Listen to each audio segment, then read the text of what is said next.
Hello and welcome to this week's Safety Brief. Today we're diving into the Data Breach Survival Guide. Data breaches are every organization's nightmare, but knowing how to respond can make all the difference. Our cybersecurity experts Mike and Matt are here to walk us through a step-by-step guide to surviving and recovering from a breach. As always, thank you both for being here. Thanks for having us, Elizabeth. Of course. So let's get started. When a breach is suspected, timing is everything. So, what are the first steps businesses should take once they suspect a data breach has occurred? Mike, want to start us off on this with step one?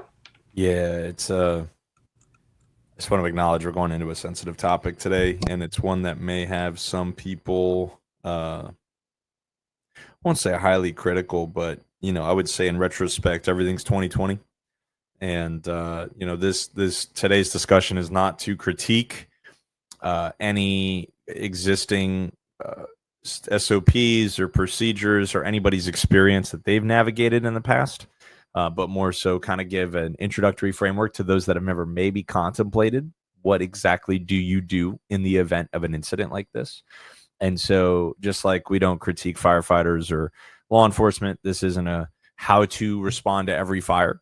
This is a general framework, right? And so I would say, the first thing that you ought to just be cognizant of is the adrenaline and emotional dump that is going to happen as fear of the unknown sets in, or maybe a breach in security confidence happens. Like you're going to hear people maybe say like, well, how could this happen? I thought we had measures in to defend against this, right? It's you got to acknowledge the human element of people's reaction to this event and an event like it, any event like it. And so be cognizant. There is an emotional intelligence that comes with navigating these, and not that those that haven't navigated it are unintelligent, but you have to have a steadfast resilience to think through the fog of that moment, or the fog of war, as it's commonly called. And so, but yeah, obviously, first and foremost is containment, right? You operate off of what is factual,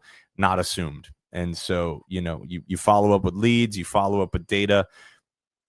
You trust but verify is a good kind of approach, right? But don't take any reports from users or IT admin not seriously, but just validate them, right? Dedicate resources to quote unquote bark up those trees, go hunt down those alleyways and pathways. But if there's suspicion, again, an abundance of caution is never a bad thing. So, within the scope of a breach being confirmed, I think that's kind of the starting point that we're assuming this type of scenario operates from. Containment is key. Stop the spread, right, is a common term that's been coined here in the past few years. And so, but again, focus on what you can control and maintain a level of self-accountability that there are items and variables you can't control. And so, in that moment of uncertainty, grasp on that which you can control, and work towards that containment objective. And obviously there's further steps from there. But I would say, number one, be ready and be cognizant that people may say what they don't mean or not mean what they say. And there's just a lot of emotion in times like this, right? But I promise you that a solution-oriented approach is far supersedes the effectiveness of a finger pointing or a blaming or a type of model that looks to, go for blood, right? And right. So again, prefaces and disclaimers included, but I would say, step one being containment. Identify what factual evidence, not what assumed evidence you have of a breach, but then making sure you delegate resources. Many hands make light work where possible, to contain those machines. Bring them offline, deploy additional security controls if you have them. And again, this is going to vary greatly between every organization that follows this rough workflow, but contain where you can contain, stop the spread. Yeah, thank you so much for that, Mike. And once the breach has been detected, confirmed, and contained, it's actually time to ask the critical question, and that's typically how bad is it? So how can organizations quickly determine the scope of the breach and identify which data or systems have been compromised? Yeah, I think it comes back to, similar if there's an incident, heaven forbid, in a combat zone or something, first and foremost, the things that you do is you take accountability of who you have and what you have, right? And so, who do we have accountability over, positive accountability, who are we maybe missing, who do we have confirmation of being injured, things of this nature. Obviously it's a combat mindset, but it translates into let's look at access logs over our domain controller, let's change some passwords, right? Things of that nature to make sure that you take certain actions. But the other component that you have to remember that, and again, this is nuanced and we're not legal experts or forensic analysis experts, but you also have to understand that if there is indeed a breach, you're potentially working, depending on the outcome, you're potentially working with a crime scene.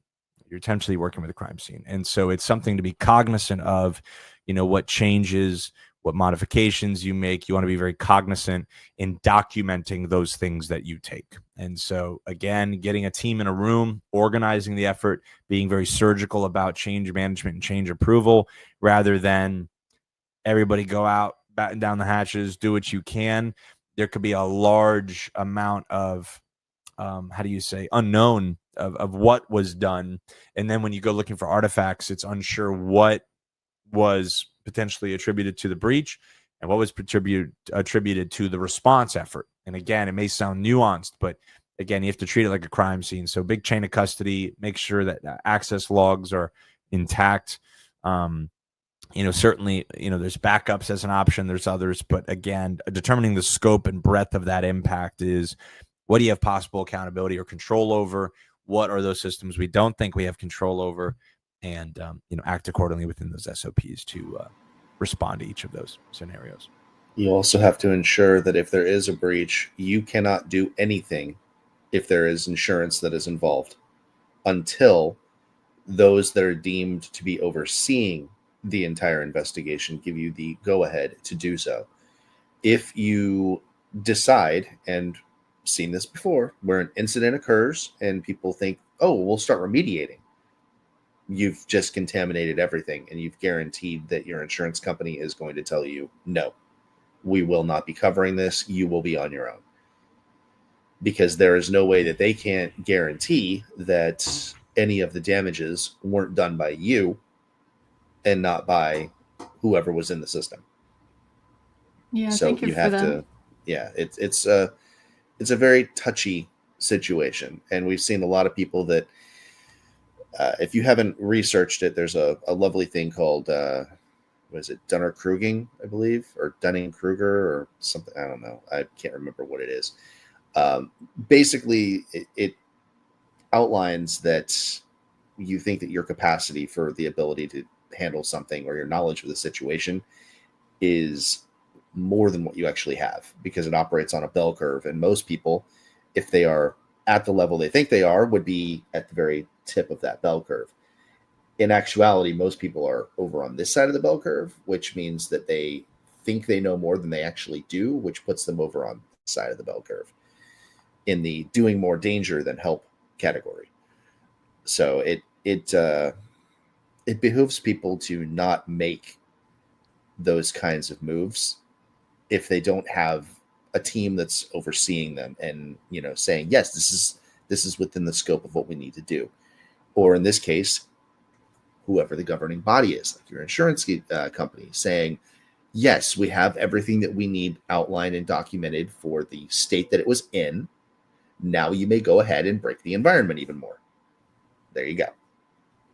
Yeah, I want to dig a little deeper into that, actually, Matt, because in moments like this, clear communication is vital. So when and how should businesses notify affected customers, and what's the best way to comply with regulatory requirements for breach disclosures? Regulatory compliance requirements are relatively clear-cut. In most cases, Mike, you can correct me if I'm wrong on this, I saw where if there was a breach, there's supposed to be disclosure within 72 hours. Disclosure to the governing or to the regulatory body within 72 hours. That doesn't necessarily mean that you are going to get notification to the end users. God knows that when the Change Healthcare breach happened, it took them damn near a year and a half to notify people. I actually got a notification and didn't even know that I was a part of anything that was going on with that, but it seems like blanket anybody that ever had anything to do with them at all started getting notifications. And if that's the case, that's not a quick process. They have to go back and they have to find every bit of data that could have possibly been taken. And then they have to find a way to correlate that to, the users and be able to communicate to them. How many of those addresses that they have on file are going to still be accurate? How many people put in valid email addresses? A lot of people don't put in a valid email address because they don't want to get spammed with all the crap you get, when you are a part of that. Now, in many cases with electronic documentation and stuff of that nature, it kind of becomes mandatory. You use an email, you're going to check, but they can't send you a disclosure like that via email. They have to send you a physical object saying or outlining all of the data.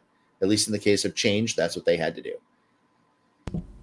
And another question I've seen a lot too is when disclosures are being sent out, is it only to the affected individuals, or do they have to disclose this information to anyone? When they send it out, generally the people that are going to get it are the ones that have been impacted. There's two different things that they can generally send out. And I think Mike is probably bringing something up here. They do have two different things that they will send. They will have a general notice saying there has been a breach of our systems, blah, blah, blah. It's very generalized. It says, it does not appear as though your data was impacted. There's another one they'll send out, which will give more detail if your data was found within said breach, where it outlines a little bit more about what could have actually been in there. See, there you go. The type of information that was taken, the likelihood of misuse, potential damage if the information is misused. That's the one that you'll get if any of your data was actively found in said leak or theft or whatever they want to actually call it. Yeah, this is, I just admit, this is a nuanced topic here that we're covering that may vary greatly based upon your state, your country, and, even in certain circumstances of businesses, SOPs, that, you need to determine your legal requirements first, right? So notifying law enforcement, by the way, this document, just for the sake of credibility and accountability, is coming from the FTC and their data breach response, a guide for businesses. We can be sure to include this link here in the recording description and notes. But essentially what we've covered thus far is, what to do in the event of a breach, move quickly to secure those systems and fix vulnerabilities that caused it, discover the gap, plug the gap, mobilize the team right away. And there's going to be two primary components here: identifying a data forensics team and legal counsel. These are not going to be the same people. Okay, so be wary of entities that say they are one in the same or both of these as far as whose camp they belong to. And this isn't like a bureaucratic point I'm making. It's more so right person, right seat. Right. And so, again, Blockworks is not a team of insurance experts. We're not here giving legal advice. But again, you're going to want a technical forensics team, understanding what are the affected systems, collect and analyze the evidence, because there are tools dedicated for this, but also legal counsel, right? So again, in your service agreements, in your own business SOPs, under the scope of the compliances that your business is subject under, that's where you're going to be you're really subjected to. Again, be mindful of public entities, right? So if there was a data breach, I would grasp firmly on any of the social media or the website elements, right? Because public defacement is one way that threat actors like to speed up a sense of urgency from responding teams that, hey, again, there's a focus on certainty and what you have control over, that threat actors can evaporate really quickly. So if they compromise systems while you're digging up that breadcrumb trail, now they're on the website posting a picture of them hacking your system on the company's main webpage. And these are not metaphorical examples. These are tactics that threat actors utilize to create a greater sense of lack of control, lower the sense of certainty, and again, that big adrenaline dump that says, just give them what they want, just give them what they want, make the pain go away, right? And so if you have positive accountability over these things, positive control, that's important. Fixing vulnerabilities is a whole different safety brief that we can do. But what we're really talking about here is, again, the appropriate parties. So legal requirements are going to be a big component here. Law enforcement's going to be a big component. Mainly, it's, again, one of those things that if you're in a car accident, regardless of whose fault it is always going to benefit the outcome of that case if there is a legal document that in the form of a police report or whatever that documents what happened. And so what Matt was alluding to earlier is be careful of what changes you make or actions you take. The purpose of that is no different than if you hit somebody's bumper by accident, you get out of the car and you start pulling on the bumper, right? Like that's not the thing to do, right? Don't go immediately try and fix the thing that just happened. Take inventory of what happened, document it with photos, right? That's the kind of response. Do not admit fault, et cetera, et cetera. Again, this is not legal advice. This is your best friends from Blockworks doing the best we can to educate and enlighten. So again, notify law enforcement. Did the breach involve PHI? And this is where it's going to be like stacking upon stacking nuance of how to disclose, when to disclose, exactly what Matt was talking about. So if there is PHI or PII related to medical data, there's a whole breach notification resource outline here, what the FTC says, what HIPAA says, etc. If there is social security numbers involved, you have to notify credit bureaus. If there is banking information involved, specific to, there's instances where you'll notify the bank. There's instances where they're going to notify the users. But again, this is a great document to kind of guide you through this. But ultimately, some helpful points to kind of wrap up this notification phase is consult with law enforcement about the timing of the notification so it doesn't impede the investigation. It's very much what does the threat actor know versus what do you think they know? And so if there is a public notification that goes out that we have been hacked, here is this. Well, now the threat actor knows that right? And so again, there's a dynamic here that it moves some timing urgency is important. to them doing what they're going to do with that data before it gets locked down. Right. So just be cognizant of when that data goes out. And we're not saying stall on that news, but be tactical with local law enforcement of when that goes out, who that goes out to. Designate a point person for releasing that information. This can very quickly turn into a committee, a panel of 25 people. Give it to two or three. Make sure that they have the relevant notes, the relevant updates from the relevant parties. What is true? What is factual? What is theory? Be very clear when you put something out. Let it be factual. And again, right? There's some other helpful tips here, but not to belabor this point. But there is some very, and again, I got to give it to the United States government. There's been some good effort made on standardizing what does breach notification look like, dependent upon what is the nature of the breach, what is the nature of the data, what was accessed, what was sold, right? All of that. And so some companies will offer a year of free credit monitoring after the event as a courtesy, not like we're going to wipe this over or gloss this over, but hey, we take your data seriously. We're sorry for what happened. We're going to extend this. So just some recommendations there. It's the other side of the spectrum we have to also consider, though. And I only bring this up because recently I saw somebody posting about this on our not favorite website known as Reddit. Somebody was asking for recommendations for a new solution for their environment because they felt that the one that they were using was not doing them justice. And when asked why, they said, "Oh, well, we were recently breached."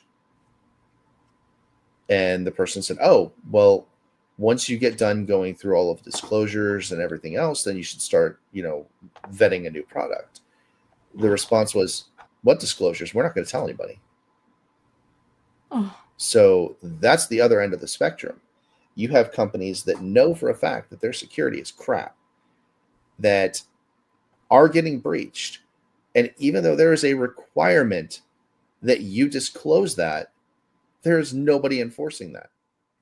Because unless you tell them, they're not going to know that you were breached.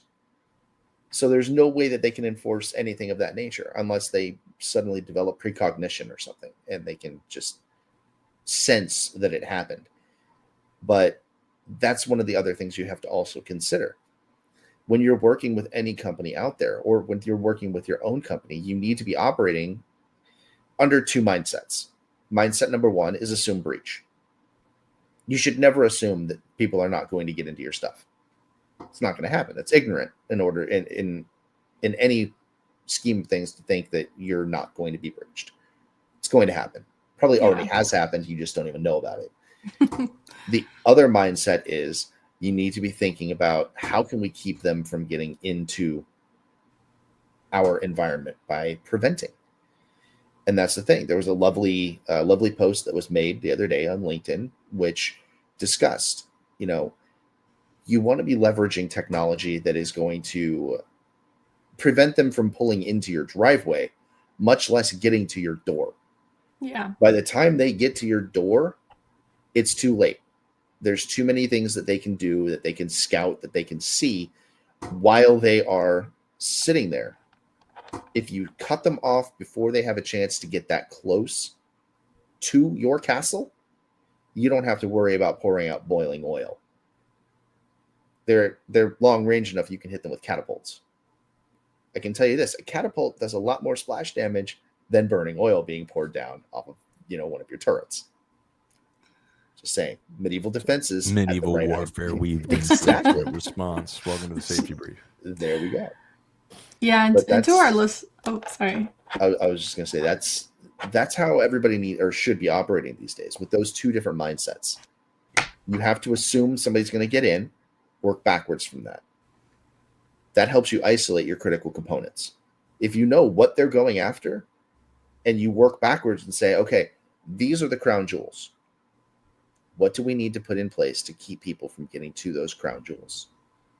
That's going to help you secure and assume and keep that assume breach mentality alive.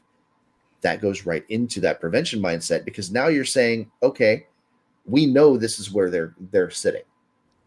What prevention can we use that will slow them down or just completely keep them out in the first place? Make your lives easier. Work smarter. Don't work harder. The amount of stuff you're going to have to do after a breach, a hell of a lot more than what you're going to have to do if you stop the breach in the first place. Mm-hmm.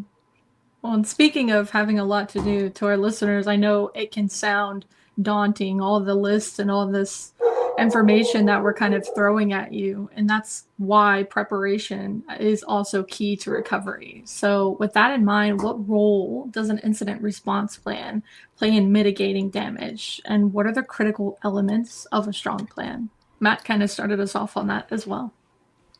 It's an incident response plan should just be that. It's a plan. Okay. What's the number one thing that happens to most plans? They go sideways. So you need to be planning for contingencies. Mm-hmm. Just because you have an incident response plan in place, not every attack is the same. There's going to be nuances that you need to think about, that you need to look at, that you need to consider, that one attack may actually leverage, but the other attack may not. Handling, and I'm just going to put this out there, a breach could also be a physical breach. Somebody could access the building that shouldn't be accessing it. You're going to handle that a lot differently as a part of your incident response plan than somebody that is remotely accessing a server because Bob left RDP wide open to the internet.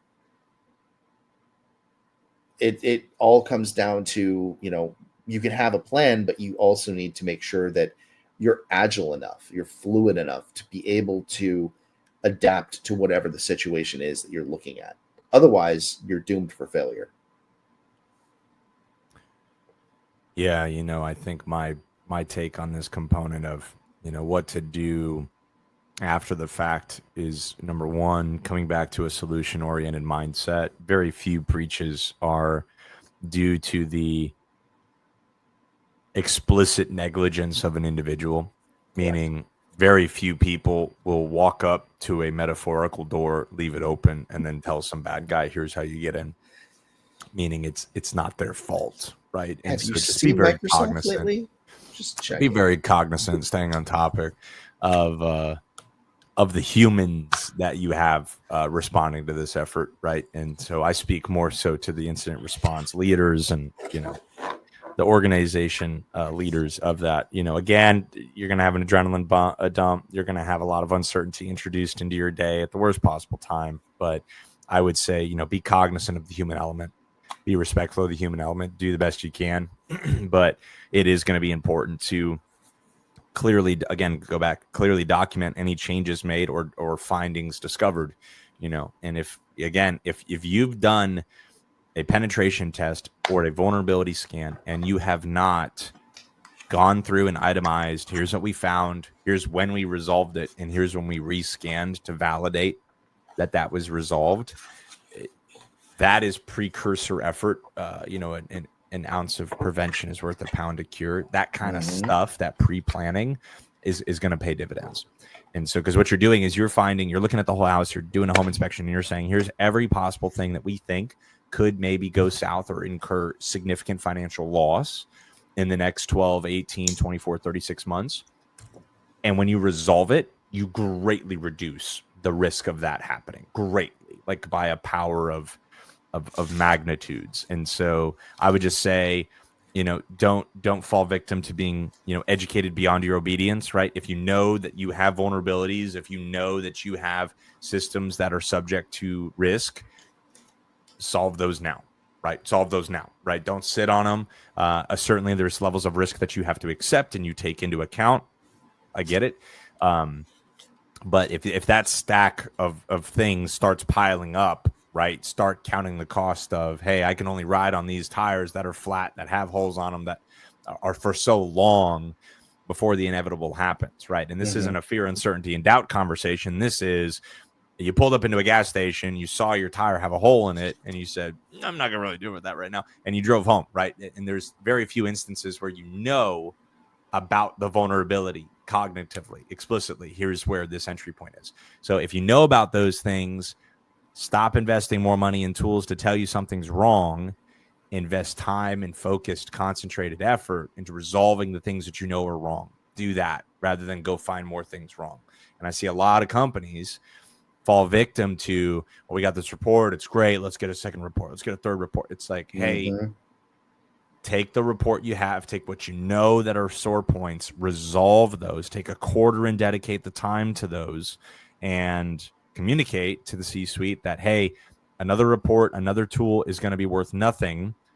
It's actually going to be a wasted expense if we don't take the time to plug the gap we know we have, right? And so, again, a little bit of a tangent, but post-incident, identify the entry points to the best of your ability. That's why the incident responders are going to be a big piece of this. They're going to look at and see, okay, hey, we have broken window on the front part of the house. We have unlocked door in the back part of the house. They're going to inventory these things. They're going to show you these things.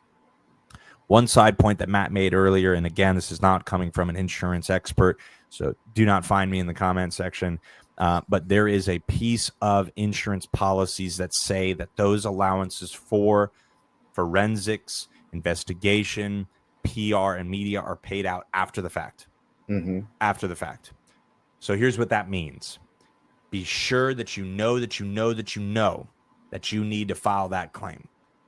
Before you punch that ticket, you have a claim on file, and you've already started effort, and then incident responders show up and say, hey, there's really not much we can do because of XYZ changes that have been made, but they've already showed up. They've already started their T&M. So just be cognizant of what you're doing in the order of operations, right? If you don't know what your cyber insurance policy says, freaking read it today, because the way that these things are worded, most often, this is a generalization, is you will be told things like a $1 million cyber insurance policy. What that means is, in pragmatics, that you have $250,000 for forensics. You have another $250,000 for media and PR. And once you hit the cap for those subsections, there is no borrowing or rolling over allocated funds to that effort. So before you go and ramp up a bill that you can't pay nor anyone else can pay, be cognizant of what your policy says. And this is just encouraging everyone to have a conversation with their insurance expert, not Blockworks, not Mike. Matter of insurance. Not any of us.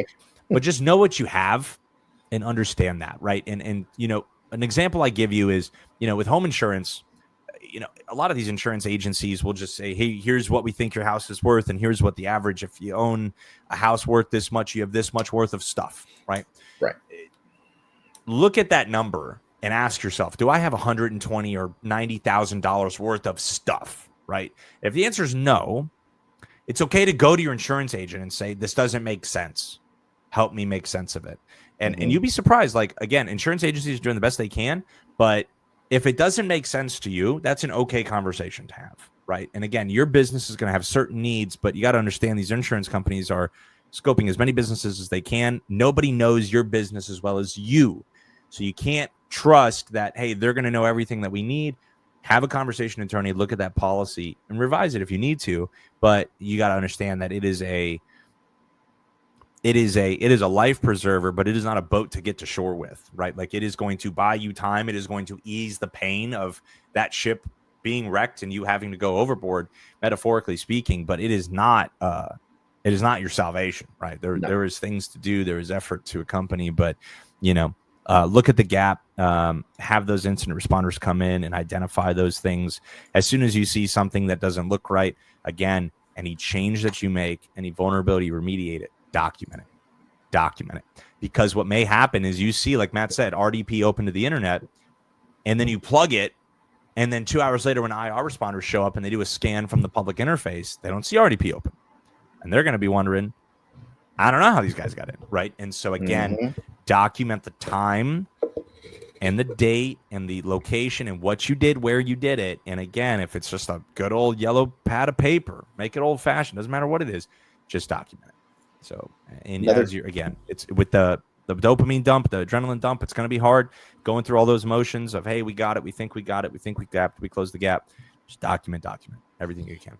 Once it's all said and done, and you are looking at, all of the reports that you have. And as Mike said, you don't need to do a report and then another report and then another report. You don't need death by 1,000 reports. That's useless. There is no purpose for that at all. What you should be looking at is get that initial report, as Mike said, fix the things that you can fix. Make sure you are prioritizing. What are the most critical things that need to be addressed? Get them out of the way. Then, because somebody from the outside world managed to get into your house, you should really sit down and consider having a pen test done. Looking internally is great to see what's there. Looking externally to see what kind of footprint is available for somebody to leverage to get into your area is a completely different realm. Now, full disclosure, there are a lot of vendors out there that will sell you a pen test. Most of those will ask you to run an executable in your environment, and that is not a pen test. No. That is them basically looking and saying, hey, look, we know how to parse Windows event logs, and then giving you a bunch of stuff that scares you. That's not what you need. What you need is the scary person that sits in a corner with a computer and is willing to try and break into your environment. You need a black box pen test. Correct. Full black box pen test. All they know is this is the company name. Get into our stuff. Don't give them any IPs. Don't give them any user IDs or anything, because there's different levels of a pen test that you can go through. Black box is the one that you really want to have done. It is not cheap. But guess what? If you just got breached, that wasn't cheap either. That wasn't cheap either. So maybe you set aside the money that you would use to hire a crappy DJ in Vegas for your party and use that for getting pen testing done on your environment to help save you. Because I can tell you this, if you are a publicly traded company, people are going to care a lot more, and shareholders are going to care a lot more about knowing that the stuff is safe and knowing that they're not going to have to worry about losing a ton of money to another incident than going to a party that quite literally nobody is going to remember after they leave the party. I don't care how cool the party is. It's still a sales party. And you know what? Nobody's going to remember it unless you misspell your banner. And then they're going to remember it forever. Was there a party you wish you were invited to? No. I'm actually just laughing because I saw somebody that at one of the last shows in Vegas, one of the last big shows. You guys were actually at the big show. They spent basically, I'm assuming, all of their marketing budget for the entire year and next year hiring Deadmau5 to DJ a party for them, which that isn't even cool DJing. Party. That's pushing play. Big difference. With But a mask on. with a mask on, no Still less. be a cool party. I mean, He's salty. He didn't get invited. It's okay. That's Matt. okay. there's lots better out there. But no, it's one of those things. It's looking where you responsibly are using the money. Yeah. Use it to keep people safe. Use it to ensure that the livelihoods of your employees aren't going to be cut short because of the fact that you get breached and now you have to let go a bunch of people because, oh, we have to spend, minimum of like $4 million to recover from the ransomware incident, much less all the other that we're going to have to spend on top of that. It's just a little bit of precaution could help. A little bit of prevention can help. Thank you for that. Well, finally, to close this off for today, let's discuss long-term strategy. What actions should businesses take to rebuild trust and strengthen their cybersecurity defenses after a breach? Because we know every time a big company gets breached, it's all over the news. Your reputation is being tanked. People are trying to flood away from utilizing your tool or service or whatever it may be. So reputation is a huge one here. How do you recover from that? What are your next steps? Well, you need to do what most companies don't do in that situation, and you need to operate with candor and transparency. A lot of them, and the reason that most people do not like when a company gets breached is because it takes them far too long to come out and acknowledge it. Most people find out about the breach from other sources before the company even comes out and acknowledges there was a problem. So if something happens, own up to it. We know that nobody is going to be perfect. We know that there is always going to be a possibility that something happens. What really annoys everybody is when it happens and you hear about it from sources that aren't even in the US talking about this breach, and the company is just sitting there silent and almost to the point of, making it seem like they don't acknowledge that there ever was a breach, that a breach never happened. If everybody else is talking about it, pretty sure it happened. Your customer base is going to be much happier if you just come out and say, look, this happened. This is what we're doing to ensure that this kind of stuff does not happen down the road. Don't go into specifics, okay? I'm just going to say that. If you say, we are going to implement full AES 256 encryption across all of our stuff, you know what the threat actors are sitting there doing? Figuring out the easiest way to bypass that AES 256 encryption. There's ways that they can do it. There's ways that they can figure out how you're going to do it, what they're going to do to bypass it, and find weak points that they're still going to be able to get in. Don't give specifics. Just say, we're intending to address these issues with, X, Y, and Z. Very generic, constant updates, constant reviews, technology refreshes, everything. The biggest thing, additional training. We find that most of these issues happen because somebody was improperly trained or somebody had access to things that they shouldn't have access to. That's where identity and access management comes in. If somebody does not need to have access to the crown jewels because they are an intern that works 2 days a week, why does their account have the ability for them to access that information?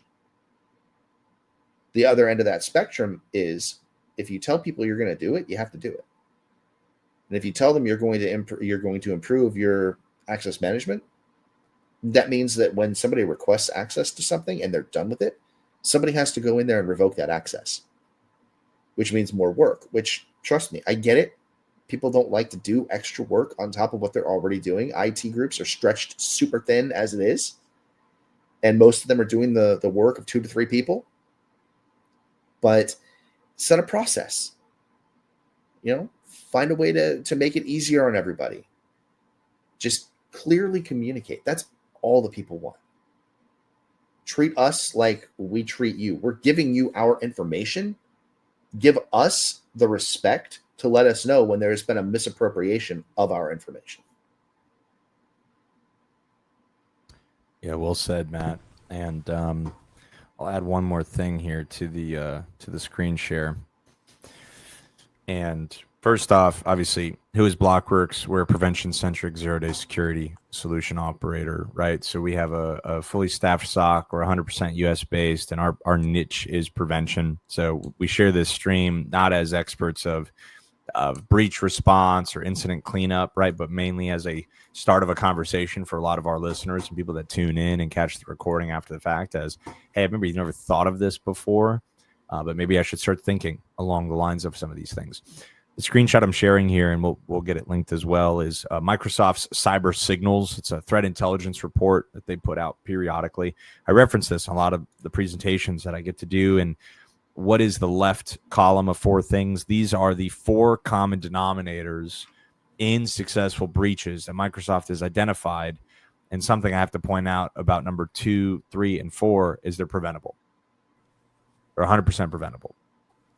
Missing or disabled security products is something within the control that we have. Misconfigured or abused applications is something that we have within the control that we have. And slow patching is something that we can 100% control, right? And so, again, stolen passwords, unprotected identities, sometimes passwords are going to be compromised, sometimes going to be data breaches to a certain degree. Can you prevent it? Can you mitigate it? Yes, but there's going to be nuance. The list on the right are just 4 helpful takeaways of what you can do to get more in front of these things, right? Are they 100% preventable? No. But similar to heart disease, there are very foundational, very rudimentary, very easy to start with low cost tomorrow things to do to mitigate your risk. Exercise, get outside, change your diet, right? Like these don't take $10,000 investments, right, to do. And so with this, authenticate identities, address security blind spots. We've talked about this. Matt mentioned a penetration test to follow a vulnerability scan, right? Don't go and pay the money for a penetration test when you know very well you're going to fail it, right? And so exercise some due diligence, harden, and then contract them to come in and tell you what you didn't find or you didn't know on your own. Internet-facing assets is going to be a big one here in the hardening of them. Remote help desk, remote apps like LogMeIn Rescue or TeamViewer, ConnectWise, Automate, BombGuard, others, right? There's a whole slew of them. But specifically, these remote access apps are common entry points, are common exploits that threat actors use if they can get access to them. They're not bad tools. They're just great tools in the hands of bad guys, right? And so it just depends on who's able to access them. And keep systems up to date. This is everything from the mobile devices your users bring into the office, the devices you have in conference rooms and others, right? You don't think that you can update your routers. You don't think you can update your IoT devices. Shocker, you can. There are vulnerability patches for those things. And so again, these are just helpful tips. If you want to pause the recording after the fact, maybe review these. Again, this is Cyber Signals. It's a threat intelligence publication from Microsoft, but helps address what are some common denominators in successful breaches and how can you live left of boom with prevention-centric controls, right? That's what we're all about here. And so hopefully that's valuable as you guys have tuned in and give you some takeaways. Yeah, thank you for that, Mike. And to any of our audio-only audience members, we will throw both of the links from the screen shares today in the description of the actual podcast as well. So feel free to navigate over to those and check those out, along with navigating over to blockworks.com/blogs to check out a recent blog that also uncovered this topic a little bit further as well. Well, that's all the time we have for today. Remember, a data breach might feel like the end of the world, but with the right response and preparation, it can become a learning experience that strengthens your organization. A big thank you to our experts, Mike and Matt, for sharing their insights today and every Thursday here on the Safety Brief. It's much appreciated. And thank you to all. And thank you to all for tuning in. We hope to see you next Thursday at 2 p.m. Eastern Time, where we will unpack the debated TikTok ban and data privacy. Until then, stay frosty. Thanks all.